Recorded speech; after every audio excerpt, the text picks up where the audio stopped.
Temos hoje connosco a professora Paula Amaral, do Departamento de Matemática da Faculdade de Ciências e Tecnologia da Universidade Nova de Lisboa, que nos traz a palestra intitulada Problemas de Distribuição, dois casos distintos, CTT e GALP. Informo que no final da apresentação haverá, como é habitual, um período de cerca de 10 minutos para questões. Pronto, resta-me passar a palavra à professora Paula Amaral, que cumprimento e a quem agradeço muito a presença neste ciclo de palestras. Boa tarde a todos, eu é que agradeço o convite e gostaria também de felicitar pela organização destas conferências, que têm sido muito interessantes e, portanto, sinto-me muito honrada por este convite. E cumprimentar algumas das pessoas que eu conheço bem do ISEL, olá Ricardo, olá Nuno, e pronto, se quiserem dizer-vos também que se quiserem interromper, façam-me por favor, está bem? Sem problema. Se tiverem dúvidas e se quiserem interromper, podemos ter uma apresentação um bocadinho mais interativa, não me importo. Ora bem, então deixem-me partilhar aqui a apresentação.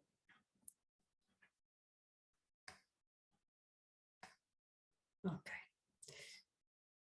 Portanto, aquilo que eu pensei trazer a esta palestra são dois casos de aplicação de problemas de distribuição, o chamado Vehicle Routing Problem, em que foram resultado de duas orientações de mestrado recentes. A primeira foi já discutida o ano passado, o segundo caso que eu vou apresentar ainda não foi feita a discussão da tese, portanto está mesmo fresquinha.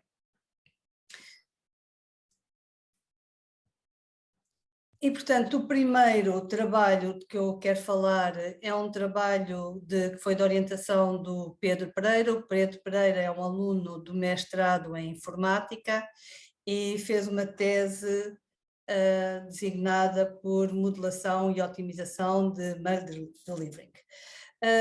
Foi interessante constatar que, de facto, quando nós casamos a matemática com a informática, temos ótimos resultados. E o Pedro tinha umas skills em informática estupendas, em programação, mas acabou depois por fazer uma tese que é, de facto, uma tese praticamente matemática, porque aquilo que fez foi modelação e otimização. E, obviamente, que com as competências que ele tinha em informática, acabou por desenvolver um produto que é muito, muito interessante. Portanto, é uma das coisas que eu tento sempre reforçar nos nossos alunos, é que se fazem matemática, tentem mesmo de uma forma autodidata aprender mais informática e vice-versa. O segundo caso que eu trago é também um problema de vehicle routing. Aqui a Ana Sofia fez a licenciatura em matemática aplicada e depois integrou o nosso mestrado, fez na Faculdade de Ciências, e depois integrou o nosso mestrado, que é um mestrado conjunto, mestrado em Análise e Engenharia de Big Data, que é um mestrado que é uma organização do Departamento de Matemática e do Departamento de Informática. É até um mestrado onde eu sou a co-coordenadora com o professor Pedro Barahona, que é do Departamento de Informática. E isto realmente tenta conjugar o melhor dos dois mundos, que é da informática e da matemática, para resolver problemas relacionados com o Big Data. Ora bem, os problemas de Vehicle Routing Problems são muito clássicos, muito clássicos. Quer dizer, todos nós provavelmente já trabalhámos alguma vez com este tipo de problemas. Eu trabalhei em ocasiões anteriores com problemas de roteamento, mas aquilo que é interessante é que os problemas de routing, apesar de ser um grande guarda-chuva, um grande chapéu, onde se pode albergar problemas completamente diferentes. Portanto, é daquelas áreas em que, sob o nome de routing problems, nós temos problemas muito diversos, com graus de dificuldade muito diferentes e com abordagens que têm que ser completamente diferentes. Só para dar aqui um exemplo, fazendo uma pesquisa, de tal maneira este problema está tratado na literatura, fazendo uma pesquisa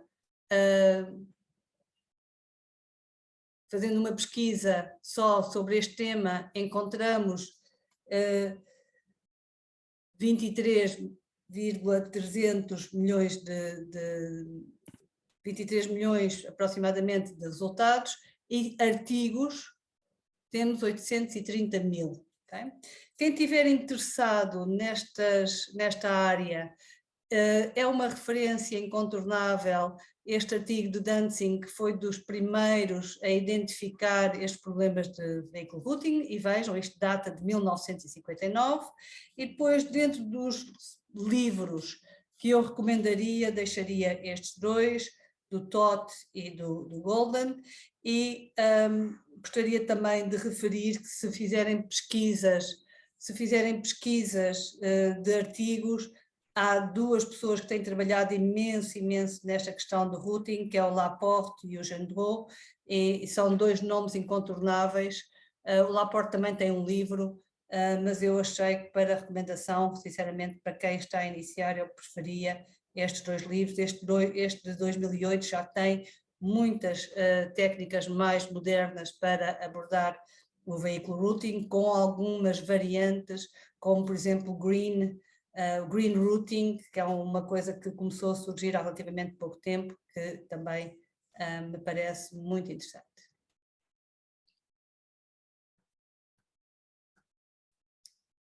Ok, eu agora vou ter um problema, porque acho que estas coisinhas vão ficar para...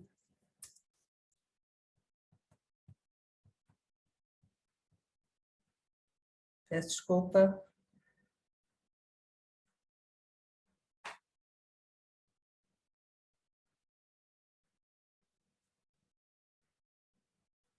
Peço desculpa, eu tenho que tirar isto, porque senão... Okay.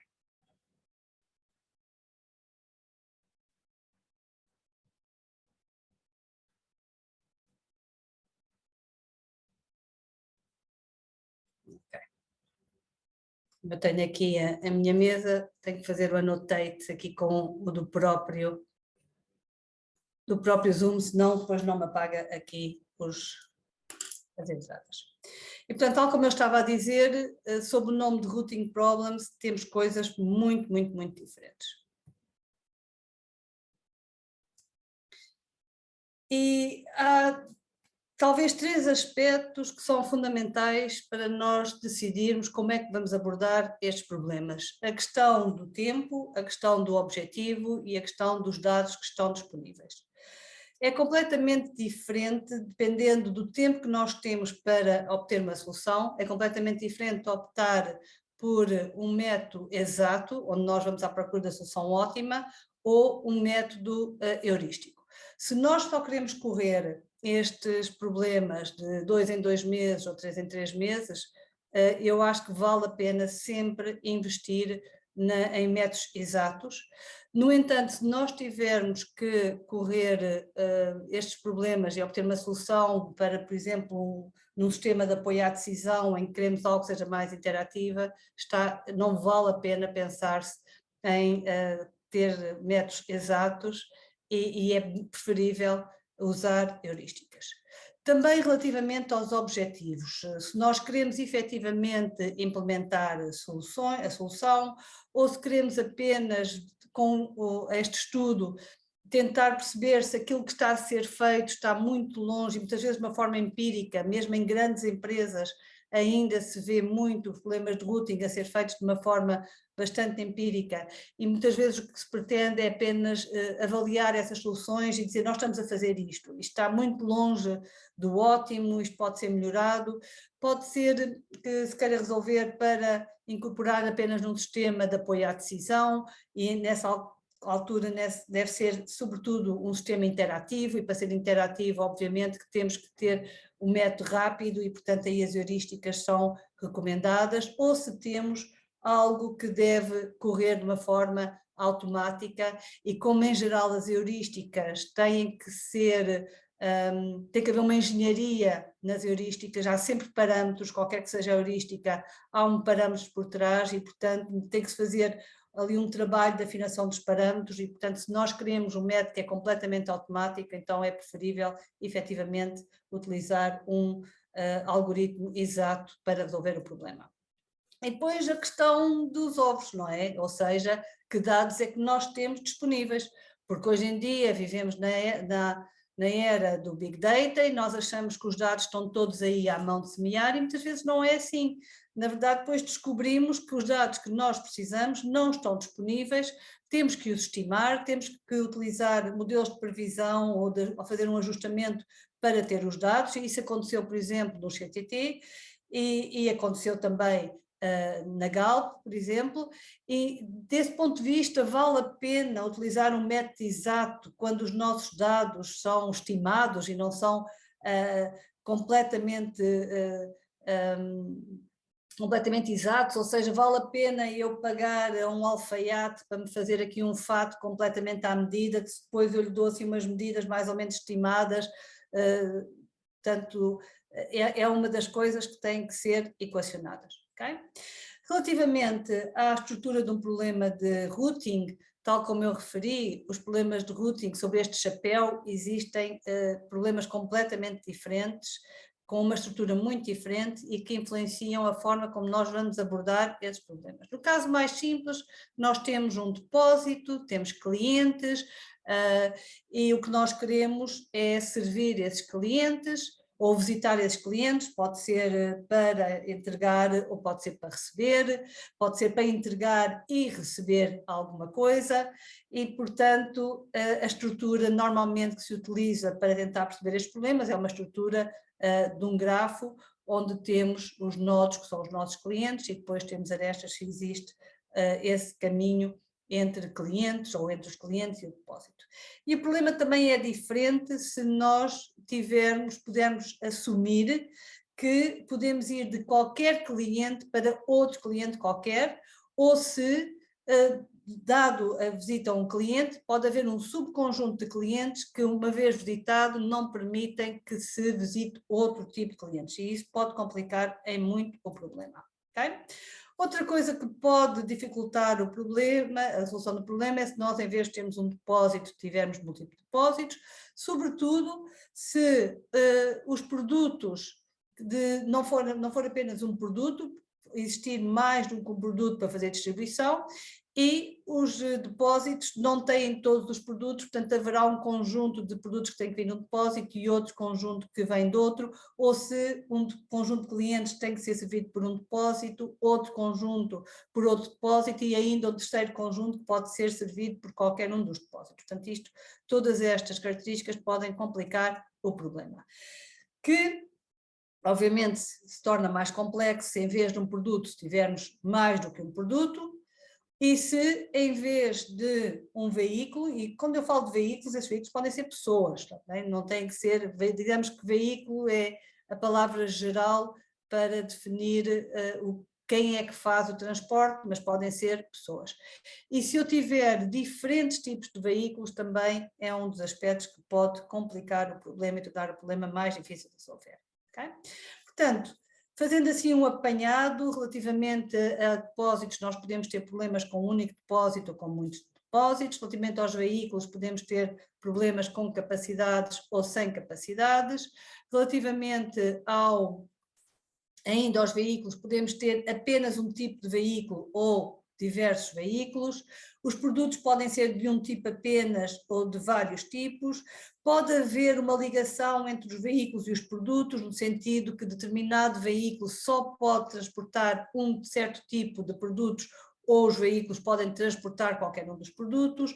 Pode haver uma relação entre os depósitos e os produtos, quando for multidepósito, se, por exemplo, alguns produtos estão disponíveis num depósito e outros produtos disponíveis noutro depósito. Pode haver até uma relação entre os depósitos, os veículos e os produtos, no sentido de que determinados veículos só podem utilizar determinados depósitos para determinados produtos. Depois, outra coisa que torna em geral o problema complicado é haver janelas temporais, ou seja, se os meus clientes têm que ser visitados durante uma certa janela temporal.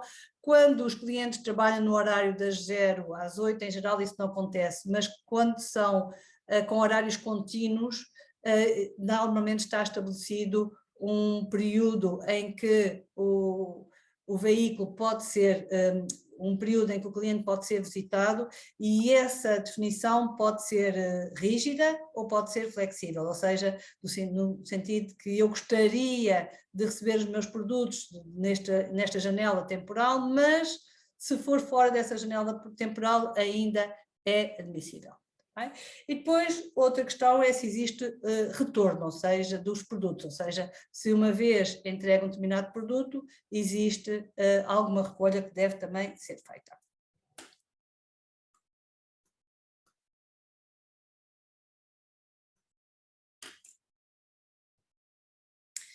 E, portanto, o primeiro trabalho que eu gostaria de falar foi, tal como eu já referi, este trabalho do Pedro Pereira, que foi um trabalho desenvolvido no âmbito do CTT. A motivação para este trabalho tem a ver com uma mudança de paradigma na distribuição. A distribuição era muito fortemente, o produto a ser distribuído era muito fortemente as cartas, aquilo que podem ser consideradas cartas, e com o comércio eletrónico e também com muitas de correio de carta passar a vir por e-mail, todos nós tivemos a experiência de deixar de ter faturas a chegar por carta e passar a vir por e-mail, houve um decréscimo nítido na necessidade da distribuição dos ligeiros, dos leves, que são as revistas, as cartas, e um aumento na procura da distribuição dos pacotes. E apesar de serem em 11% do total do tráfego postal, no entanto, eles representam uma grande fatia dos lucros.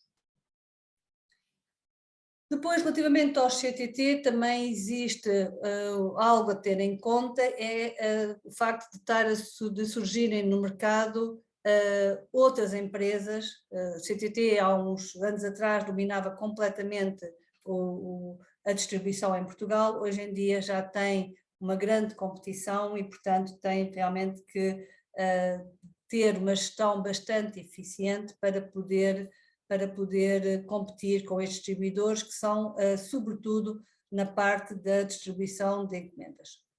E, portanto, de que modo é que trabalhos como este, de modelação e otimização da distribuição, podem ajudar, por exemplo, no caso do CTT, para a afetação de trabalhadores que faziam distribuição de cartas à distribuição de pacotes. Portanto, se houver uma melhor gestão da distribuição das cartas, algumas dos trabalhadores podem ser canalizados para a distribuição de pacotes, de embalagens. Okay?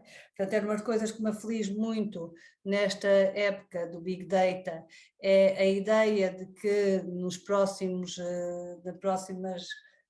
10 anos os empregos vão diminuir substancialmente, vai haver empregos que vão pura e simplesmente desaparecer, é uma coisa que me preocupa e acho que deve preocupar sobretudo os jovens. Eu faço várias palestras no âmbito da FCT, um pouco a alertar para essa questão, uma questão porque eu me tenho interessado muito e tenho lido imenso sobre esse assunto e sobre as soluções, e causa-me alguma impressão que a sociedade e as universidades estejam a levar tanto tempo a reagir a algo que não tarda nos cai em cima da cabeça, porque todas essas transformações dependem apenas de quando é que aquele rácio custo-benefício vai mudar. Hoje em dia, obviamente, um robô é muito mais caro do que ter um funcionário numa farmácia, num supermercado, num restaurante. Se calhar daqui a 10 anos o robô é muito mais barato e, portanto, nessa altura o efeito que pode ter no desemprego pode ser bastante grave. E relativamente aos Correios, foi um drama um bocadinho ético. Quando começámos, eu, Ludwig, a pensar, mas nós estamos aqui a contribuir para pôr gente na rua. Felizmente não havia de maneira nenhuma objetivos de pôr ninguém na rua, nem diminuir o emprego. Aquilo que se tratava era de reafetação das pessoas para áreas onde faziam mais falta, e isso deixou-me bastante contente. Portanto, os CTT utilizam um código que todos nós conhecemos, de 4 dígitos, que identifica a região, e 7 dígitos que que representa a rua, e era precisamente a partir desses 7 dígitos. Existe também o CP10, que é ainda uma designação mais fina. Existe o CP4, o CP7 e o CP10. O CP10 já é uma codificação muito fina do ponto de entrega, e é baseado precisamente nessa codificação que se faz toda a distribuição. Nós fizemos o modelo apenas para Alverca, portanto o nosso estudo foi concentrado apenas numa região. E, portanto, a primeira coisa que nós tivemos que decidir quando nos foi colocado este problema é pensar se iríamos optar por uma solução método exato ou por método heurístico. Obviamente que o método exato tem a vantagem de nos dar efetivamente a solução ótima, enquanto no método heurístico eu não tenho uma garantia de otimalidade. Eu até posso achar que aquela solução é muito boa, mas não tenho, em geral, uma bitola para dizer eu estou a X% do valor ótimo. Enquanto que, no caso dos métodos exatos, ainda que não se chegue ao fim com uma solução, eu consigo ter uma ideia, uma solução ótima. Ele pode não conseguir provar a otimalidade, apenas dar uma solução ótima, mas uma solução admissível, mas em geral os métodos exatos, tipo Branch and Bound, o software que existe, chega ao fim dizendo que eu estou a X% do ótimo. Portanto, dá-me um gap de distância do ótimo. São obviamente muito mais caros do ponto de vista computacional, em termos de memória o tempo, enquanto que as heurísticas têm tempos de execução muito mais baixos. No entanto, tem a vantagem de ser mais fácil acomodar mudanças no modelo, e quem já trabalhou com a indústria sabe que numa primeira conversa nós percebemos 10, numa segunda conversa percebemos que afinal é 20, na terceira conversa chegamos aos 50, e portanto esta interação entre a indústria e a academia nem sempre é fácil. Eles adoram chavões e adoram siglas que depois falam, e nós, passados 5 minutos, temos que pensar o que eram aquelas siglas todas e aqueles chavões e aqueles anglicismos para perceber o que era o discurso. E portanto é muito bom ter um método que é flexível, que se for necessário mudar alguma coisa, eu mudo a estrutura do modelo, mas não muda a computação que está por trás. Enquanto a heurística é muito, muito baseada na estrutura do problema. Se eu fizer um Tabu Search ou fizer outro software, por exemplo, no Tabu Search, que depende de uma vizinhança, se eu introduzo outras restrições, eu vou ter quase que refazer grande parte do código, enquanto que tivermos um método exato, é a introdução de mais restrições no problema. Okay? Depois, em geral, na parte heurística é preciso programar. No caso dos métodos exatos, temos, por exemplo, o Cplex, que é um ótimo software, que neste momento até é free para a academia e que, portanto, como solver, poderia ser utilizado. Ora bem, foi essa a opção que nós fizemos, foi precisamente a de optar por utilizar o método exato. E para utilizar o método exato, nós temos que definir as nossas variáveis, que fazem todo o sentido e que são fáceis de perceber. Ou seja, tínhamos variáveis com 3 índices que nos diziam, esses 3 índices tinham a ver com precisamente o carteiro e a visita do local I para o local J. Portanto, esta variável toma o valor 1 se o carteiro número K visitava a localidade J depois da localidade I. E depois não era absolutamente necessário ter estas variáveis de K, podiam ser deduzidas a partir destas, mas para tornar a formulação mais transparente, optámos por definir estas variáveis de K como se tivéssemos a utilizar o carteiro K, 0 caso contrário. Portanto, o objetivo desta formulação era nitidamente minimizar o número total de carteiros utilizados, com o tal objetivo de poder afetar alguns dos carteiros livres da distribuição das cartas para as encomendas. Mais uma ressalva, nós aqui só tratamos a distribuição das cartas, ou seja, dos leves, porque a distribuição das encomendas era toda uma história completamente diferente. Mais uma vez, para dizer que problemas de routing, mas problemas só dentro da mesma instituição, só a mudança de distribuição de cartas para distribuição de encomendas faria toda a diferença.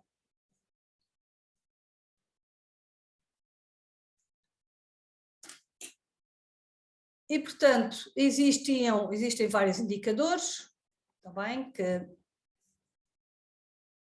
que eram importantes, por exemplo, o número total de carteiros disponíveis.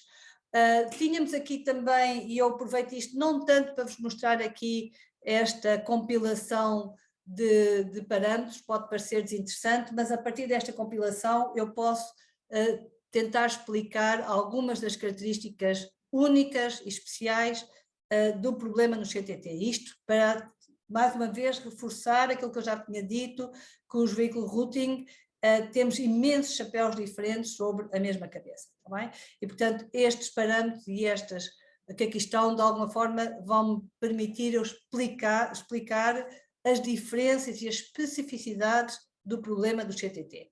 Então, tínhamos N é o número total de localidades, P representa o número total de carteiros disponível, e depois tínhamos aqui algo que já é um bocadinho especial, é porque cada carteiro, o trabalho distribuído pelos carteiros devia ser equilibrado, ou seja, não queríamos um carteiro com uma carga de trabalho muito grande e depois um carteiro com uma carga de trabalho muito pequena. Portanto, tínhamos que garantir, através das restrições, que o volume de trabalho de um carteiro estaria entre um valor mínimo e um valor máximo.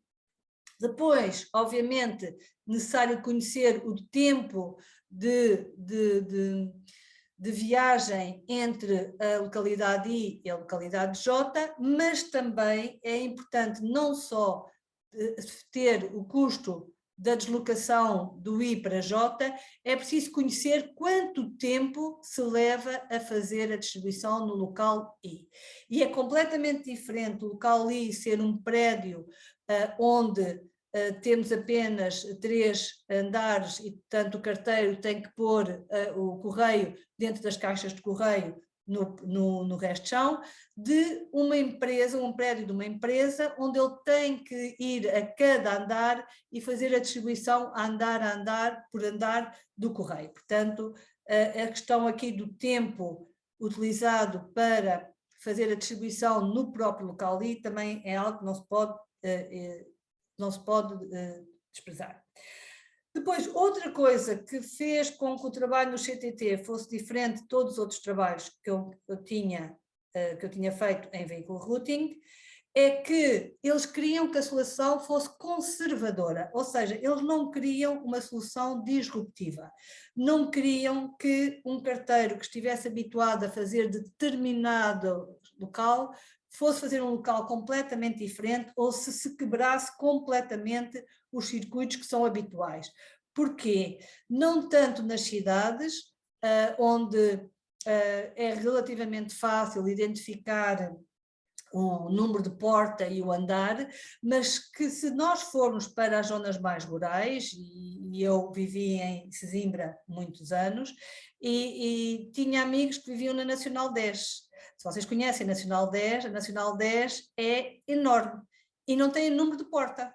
Portanto, o que acontece é que, através do código postal, sabe-se, do CP7, sabe-se mais ou menos dentro da Nacional 10 onde é que é, mas depois as casas não têm um número na porta. Okay? E, portanto, é essencial que o carteiro, que já tem alguma experiência em fazer aquela distribuição, não seja completamente, não seja colocado num outro serviço completamente diferente e estar sempre a ter, por exemplo, uma pessoa com pouca experiência a fazer estas zonas mais complicadas. Portanto, esta questão aqui de que era necessário, de certa forma, ter uma solução conservadora face à solução que eles já estavam a implementar, foi um dos problemas também interessantes e que distingue este problema de routing do CTT de outros problemas estudados.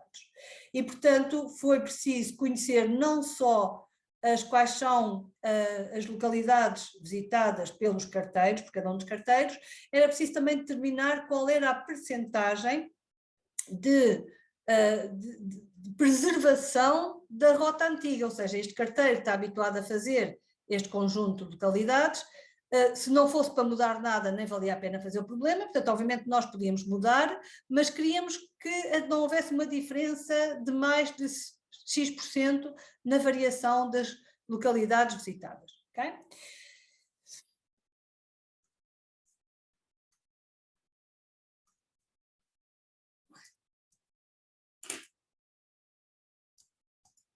E, portanto, a formulação matemática é aquela que é standard em alguns casos.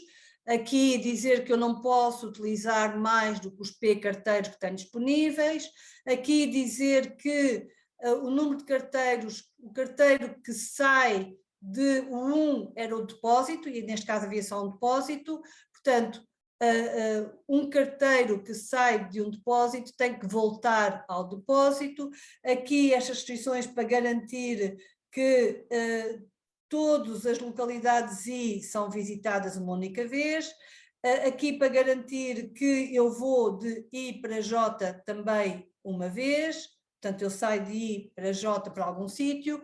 Estas as tais restrições que garantiam que o tempo dos carteiros estava total, portanto o tempo usado na deslocação de I para J mais o tempo de entrega na localidade I, isto para todas as localidades visitadas pelo carteiro J não excediam um Tmax e tinham que ser também um Tmin.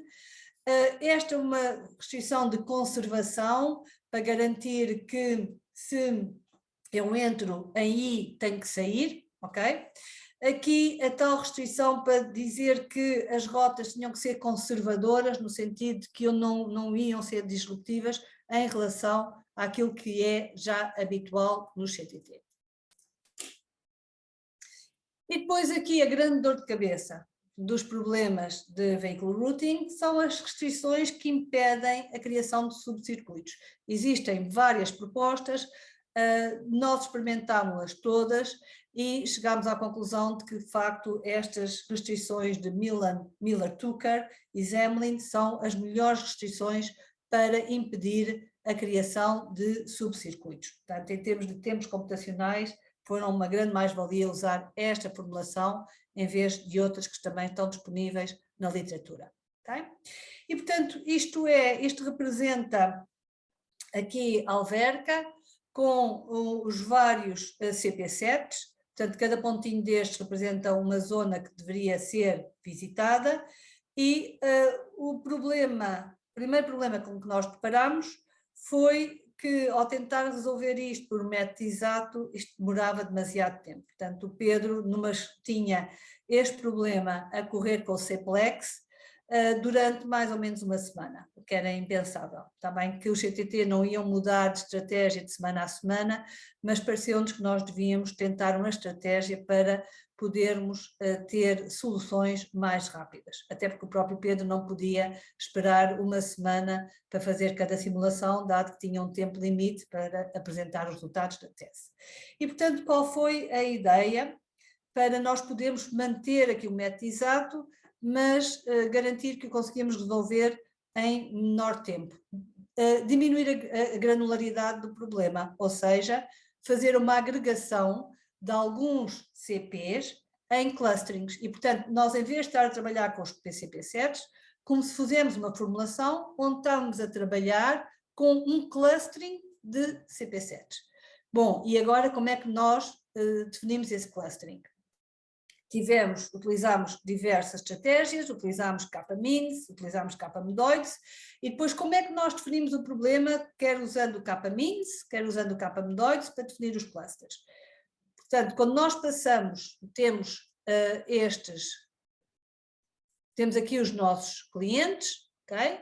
E quando os resolvemos agregar, nós passamos, isto era o meu I, isto era o meu J, e aqui isto passa a ser o meu I e passa a ser o meu J. Portanto, é necessário definir como é que a distância entre aglomerado e este. E, por exemplo, aqui neste caso, nós optámos por definir esta distância entre I e J como sendo a maior das distâncias entre pares de pontos, pares de I e pares, elementos de I e elementos de J. Portanto, definir como um máximo. Okay? E, portanto, aí os tempos eram mais simples, os tempos de entrega eram mais simples, porque era a somatório dos tempos de entrega, okay? Mas nós sabemos agora que estamos, é um bocadinho aquela história que nos deixa ligeiramente desconfortáveis, que é o tal a fazer o tal casaco num alfaiate, um casaco à medida, e já estamos aqui a dar as nossas medidas um pouco fuzzy, não é? Porque de facto, para diminuir esta granularidade do problema e passar a ter problema com menos variáveis, okay? Porque era isso que importava para diminuir os tempos, passamos a ter uma aproximação ao problema real, tá bem? Mas é o custo a pagar para poder usar o método exato, que continuava a ter todas as vantagens que eu enunciei no início, agora aqui para este problema. Okay? Muito bem, então depois de determinar as rotas ótimas, e agora as rotas ótimas são rotas entre clusters de pontos, okay? Nós tínhamos que voltar a resolver um problema de routing apenas para estes indivíduos aqui, porque definir, uma vez sabemos que estes pontos são todos visitados dentro da mesma rota, era preciso voltar a resolver um problema mais pequeno, onde decidíamos como é que era feita a visita dentro deste clustering, ou seja, aqui à partida não estava definido que eu iria daqui para aqui e deste para deste, está bem? E portanto sairia por aqui e entraria por aqui, isso não estava definido à partida, ok? Portanto, a seguir o que se fez foi resolver um segundo problema de routing para cada uma das rotas, para definir então para estes pontos qual era o melhor trajeto para visitar este conjunto de pontos.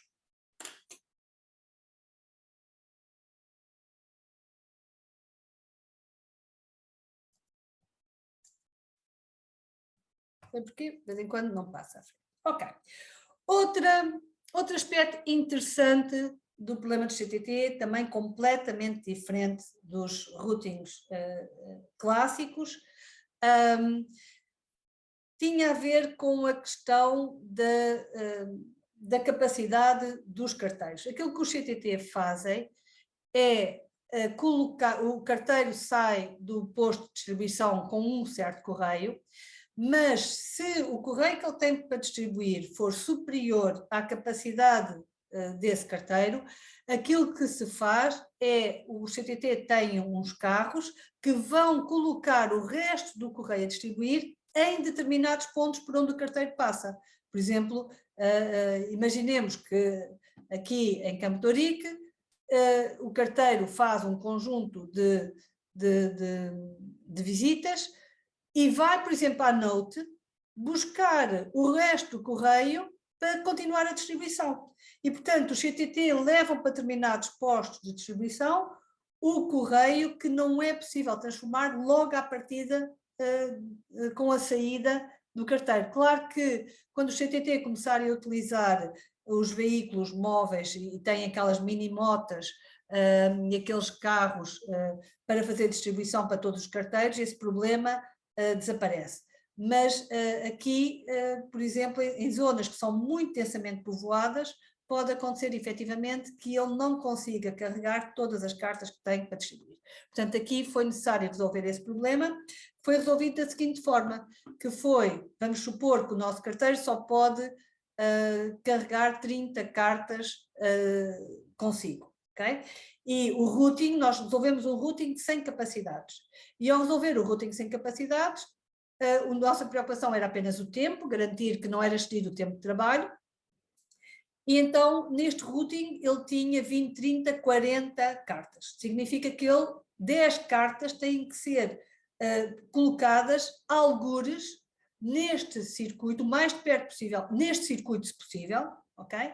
Ou se não for possível neste circuito, num circuito muito perto deste. E então desenvolvemos uma heurística onde equacionamos a possibilidade de o carteiro ir receber a meio do seu trajeto em R1 ou em R2, e obviamente estas localidades R1 e R2 só podem estar após ter havido já uma descarga do correio, ok? Portanto, não faz sentido haver aqui entre o depósito e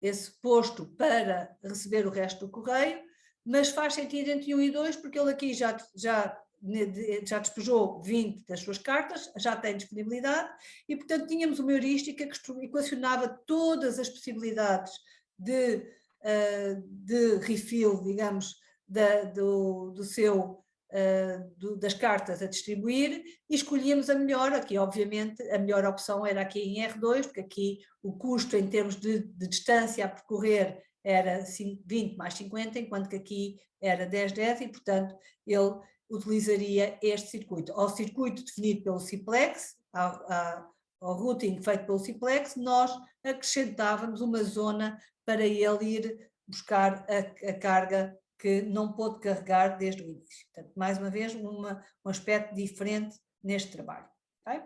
E, portanto, é ótimo trabalhar com alunos que têm boas capacidades informáticas, porque o Pedro fez a parte toda de interação interativa com o utilizador, era fantástica. Portanto, quem já programou no Simplex sabe que não é trivial colocar restrições e mudar aspectos, e ele fez isso tudo escondidinho, e depois tínhamos aqui uma janela fantástica onde ia buscar os dados, a matriz de distâncias, ia buscar os dados relativamente aos locais, os parâmetros que era preciso dar para o problema, e depois permitia resolver por método exato ou método greedy, que ele também implementou o método greedy, decidir no K-min se queríamos utilizar o K-min ou K-medoides, e depois definir o tempo máximo das rotas e o tempo máximo para cada rota, se nós quiséssemos.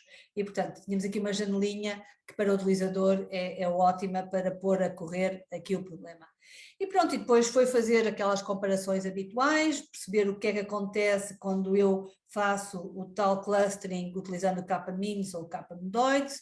No caso do K-mins, portanto, deu-me 52 clusters, eu conseguia fazer toda a distribuição apenas com 24 carteiros, com um tempo de routing de 110 horas, enquanto que usando os K-medoides tinham 85 clusters, precisava de 27 carteiros para as mesmas zonas e demorava mais tempo. Portanto, aqui, nitidamente, o K-mins com um resultado muito mais interessante do que o K-medoides, e também as clássicas comparações entre os métodos exatos e os métodos greedy. Os métodos greedy eram uma solução em termos de carteiros exatamente igual ao método exato, no entanto, em termos de tempo do routing, o método exato foi muito superior, foi superior. E cá está a comparação entre as rotas no método exato e no método routing, e isto aqui foi usando o Tableau, que é uma ferramenta ótima para mostrar soluções e mostrar os dados. Depois, como os tempos eram estimativas, também boas estimativas, mas eram estimativas, é necessário, obviamente, fazer a seguir uma análise de sensibilidade e perceber o que é que muda se o total tempo, o tempo entre localidades não é exatamente aquele que nós demos, mas tem uma variação de menos 5% ou mais 5%, menos 10% ou mais 10%, menos 20% ou mais 20%, e ver como é que varia aqui o tempo total das rotas e o número de carteiros, que obviamente se nós aumentamos o tempo de deslocação entre localidades, okay, se aumentamos em 20%, obviamente precisamos de mais carteiros do que se diminuirmos o tempo de deslocação. O mesmo estudo feito agora para o número de objetos entregues, que é possível entregar. Também fazendo aqui um estudo, o que é que acontece à solução em termos de número de carteiros, que é o que está aqui, 33, 31, 28, 25 representam o número de carteiros necessários, a altura das barras representa o tempo total de routing, e aqui no eixo do X, aqui em baixo, o que nós estamos a fazer é o que é que acontece à minha solução se aqueles valores aumentarem 5, 10, 15 ou 20% ou diminuírem 25%. Aí fora. Portanto, se eu consigo, obviamente, entregar mais objetos, ok? Então, obviamente, preciso de menos carteiros. Portanto, isto também dava uma espécie de análise à robustez da solução. Portanto, relativamente aqui ao problema do CTT, que era um problema com um depósito onde as capacidades dos veículos não existiam, porque tínhamos a capacidade de fazer o replenishment durante o percurso, diversos tipos de veículos, o produto apenas um. Aquilo que tornou o problema singular foi esta utilização do clustering para poder ter soluções utilizando os métodos exatos em tempo útil, esta questão de ter a heurística a funcionar por cima da solução para permitir que seja, portanto, que o carteiro vá buscar o resto das suas cartas para distribuição em locais ao longo da sua rota, esta questão de ter balanceado a carga de trabalho de cada carteiro e esta questão nova que é ter soluções que não são disruptivas em relação àquilo que foi utilizado. Não sei se querem colocar alguma questão antes de eu passar ao problema da Galp.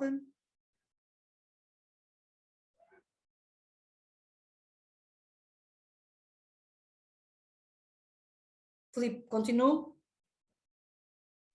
Acho que sim, Paulo, acho que sim. Ok. Muito Obrigado. bem. Então, agora o segundo problema da Galp. E aí optámos por fazer uma abordagem heurística. Porquê? Porque precisávamos de ter respostas mais rápidas, ou seja, na verdade, no caso da Galp, são os distribuidores que fazem a distribuição, não é a própria Galp. Agora, a Galp faz esta contratação e, na verdade, não tinham uma forma muito esclarecedora de perceber se aquilo que lhes estava a ser proposto pelos distribuidores fazia sentido ou não, se podia ser melhorado. Okay? E, portanto, eles, neste caso, precisavam deste trabalho, não tanto para o impor aos distribuidores, mas para poder comparar com a proposta que estava a ser feita e perceber se aquilo estava otimizado ou se havia formas mais eficientes de fazer a distribuição. E, portanto, tal como eu disse, isto foi uma orientação da Ana Mendes. A Ana Mendes ainda vai discutir para a semana, daqui a 2 semanas, esta tese. E, portanto, como eu referi, foi no ambiente da Galp. Em termos de características do problema, este problema é extremamente complicado porque tem tudo o que pode dificultar o problema. Portanto, primeiro, eles têm tipos de clientes diferentes, têm os clientes que se chama de venda direta, ou como se chama on demand, e têm os postos de abastecimento. Depois, tem de facto aqui uma distribuição, e nós também só tratamos uma área da distribuição da Galp, não fizemos isto para o país todo, e portanto nesta área tínhamos 640 postos de abastecimento e 5.000 clientes de venda direta. Isto no total. Na área que nós estudámos, era uma área com 120 postos de abastecimento e 950 clientes de venda direta. Ora, uma das coisas que complica o problema é que era um problema com time windows, ou seja, com janelas temporais. O horário de funcionamento dos clientes variava e nós não podíamos, as entregas não podiam ser feitas em qualquer altura do dia, portanto havia estas janelas temporais. Depois havia os clientes de venda direta, são prioritários, têm que ser abastecidos logo no dia seguinte à realização da encomenda, enquanto que os outros postos pode-se programar ao longo da semana, mas obviamente não se pode dar sempre prioridade apenas aos de venda direta, porque os outros também têm que ser abastecidos, numa amplitude de tempo maior, mas têm que ser abastecidos, embora estes tivessem que ser abastecidos logo no dia seguinte à realização da encomenda. Depois os veículos são diferentes, têm uma capacidade máxima de 36 metros cúbicos, têm compartimentos segregados e têm mais do que um produto, portanto, têm mais do que um tipo de combustível, podendo ir até 6 produtos distintos. E, portanto, têm veículos com uma capacidade máxima de 36 metros cúbicos e outros veículos chamados os rígidos, com uma capacidade de 15 metros cúbicos ou 20 metros cúbicos, com outro agravante, é que em determinadas localidades os clientes só podiam ser abastecidos pelos veículos rígidos. Portanto, por exemplo, dentro das cidades, só pode haver abastecimento pelos veículos rígidos, enquanto que se for postos, por exemplo, na autoestrada, ou no aeroporto, ou nos hospitais, por exemplo, dependendo da localização, já pode ser o abastecimento feito com veículos com semi-reboque. Portanto, essa ligação entre produto, veículo e localidade existia neste problema. Okay? E, portanto, nós achamos que era uma boa abordagem em pesquisa tabu, eu já tinha trabalhado em pesquisa tabu para problemas de horários e, portanto, senti-me bastante confortável com esta pesquisa e gostei dos resultados que obtive nos problemas que tratei com esta metodologia. Tinha feito um trabalho interessante com um aluno que depois publicámos sobre uma forma de ultrapassar das coisas piores em Taboo Search, que é gerir o Taboo Tenor, está bem? Mas já vou explicar do que é que se trata. Ora, a pesquisa Taboo é uma forma de pesquisar soluções, está bem? Portanto, eu tenho aqui um espaço enorme de soluções, ok? Eu parto de uma solução e eu quero, tanto quanto possível, visitar o maior número possível de soluções dentro do meu espaço de soluções. O que é que eu faço? Bem, partindo de uma solução, eu vou definir uma vizinhança. O que é uma vizinhança? São outras soluções que diferem desta, que é o centro da vizinhança, de acordo com alguma regra de construção. E, portanto, um ponto tem um conjunto de pontos vizinhos e eu procuro aqui à volta qual é a melhor solução, encontro essa melhor solução e prossigo, está bem? E, portanto, procuro a vizinhança deste, procuro aqui, procuro a vizinhança deste e vou procurando dentro da vizinhança sempre os melhores pontos e isto implica uma pesquisa, como escolha melhor, eu estou aqui a fazer uma pesquisa, mais ou menos uma espécie de gradiente, ao longo do gradiente. O problema aqui na pesquisa Taboo é que quando eu chego aqui a um ótimo local, eu não tenho aqui à volta, só tenho soluções piores, ok? Portanto, aqui à volta eu posso só ter soluções que pioram o valor da função objetiva. Eu tenho que prosseguir, tem que haver uma forma de sair dos ótimos locais e, portanto, eu aceito a menos má da vizinhança, mas há um problema, é quando eu chegar aqui, a esta, que é pior do que esta solução, vamos supor que eu tenho aqui, isto é o valor da função objetivo, portanto, quanto mais para baixo, melhor, ok? Quando eu chego aqui e passo para esta, que é a menos má dentro da vizinhança, se esta estiver disponível, é melhor do que esta, está bem? Portanto, esta tem um valor da função objetivo melhor do que este. Portanto, se eu vier para aqui, na iteração seguinte, como esta faz parte da vizinhança, eu vou aqui para baixo outra vez e entro aqui num loop. Não saio aqui destes dois pontos. Portanto, para escapar destes ótimos locais, o que é necessário fazer é arranjar uma maneira de evitar visitar as soluções anteriores.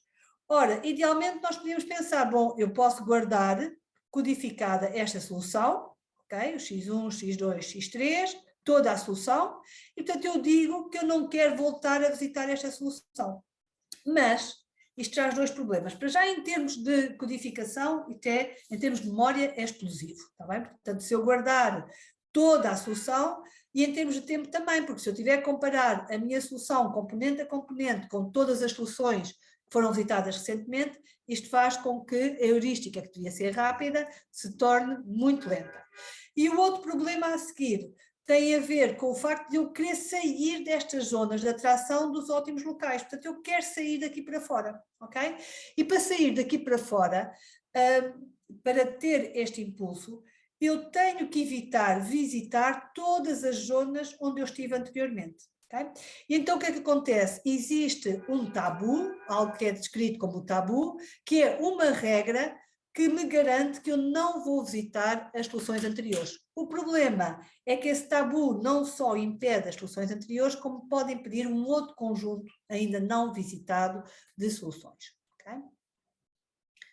E, portanto, é uma das questões cruciais no Taboo Search, é precisamente definir aquele tabu, quanto tempo é que fica. Okay? E, portanto, e para começar esta pesquisa, eu tenho a primeira solução inicial, pode ser uma solução completamente aleatória, para me colocar em qualquer ponto do espaço de pesquisa, ou pode ser já a partir de uma boa solução. Nem sempre nós obtemos melhores resultados partindo de boas soluções, muitas vezes partimos de melhores resultados partindo de uma zona aleatória. Depois, o que é uma vizinhança? Vamos supor que temos aqui este primeiro vetor, que representa uma rota. Portanto, 0 é o depósito, a seguir ao visitar o depósito, eu visito o cliente 1, 2, 3, 4, 5, 6 e volto ao depósito. Depois tenho uma outra rota, está bem? Diferente. Como é que eu obtenho soluções vizinhas? Por exemplo, trocando a posição de um cliente aqui nesta rota. Portanto, a solução em que eu passo, parto do depósito 0, vou a 1, em vez de ir a 2, vou a 5, e depois vou a 2, portanto há aqui uma mudança de um dos clientes na sua posição, obtenho uma solução vizinha. Mas há imensas formas de definir vizinhanças numa solução, esta não é a única, há outras mais sofisticadas e eventualmente mais interessantes, em que eu faço uma troca. Eu tenho uma rota 0, 1, 2, 3, 4, 5, 0 e faço uma troca com outra rota da minha solução, portanto, tanto a primeira rota como a segunda rota são ambas da minha solução, e eu defino uma outra solução trocando entre estas duas a posição dos meus clientes. O cliente 2, 3 e 4 da primeira rota passa para a segunda rota e o cliente 7 e 8 passa para a primeira. Portanto, obtenho aqui uma solução com estas rotas do lado direito, que se diz uma solução vizinha destas. E estas não são as únicas formas de definir vizinhanças. Não queremos ter uma vizinhança muito sofisticada, porque nos vai levar imenso tempo a criar a vizinhança e a pesquisar a vizinhança, e, portanto, depois o algoritmo é lento. Portanto, o ideal é que haja um varrimento do espaço de soluções o mais vasto possível. Esta do Cross Exchange pareceu-nos uma boa opção e foi efetivamente aquilo que nós optamos. E depois a questão da lista tabu, ou seja, como é que eu impeço a revisitar um cliente. E a ideia é evitar um movimento. Portanto, vamos supor que eu tinha a tal troca que eu fiz na solução anterior, eu posso colocar como tabu a troca da segunda posição do elemento 2 para o elemento 7. Com isto impeço esta solução, mas impeço uma data de outras soluções também. Okay? E, portanto, isto é o problema do tabu search. Por um lado, permite-me sair desta zona, mas, por outro lado, se calhar ali à volta havia soluções parecidas que seriam interessantes e que eu não vou visitar por causa do tabu. E, portanto, convém que esta regra de tabu só esteja aqui durante um certo tempo. Okay?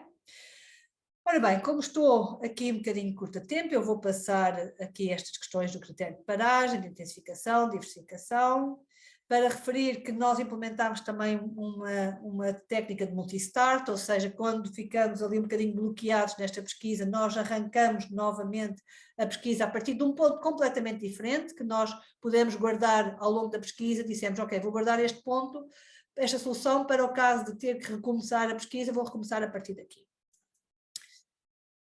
E o que é que fizemos de inovador neste trabalho? Nós verificámos que estes problemas têm imensos ótimos locais e, portanto, muito facilmente nós ficávamos ali à volta de um ótimo local do qual é difícil sair.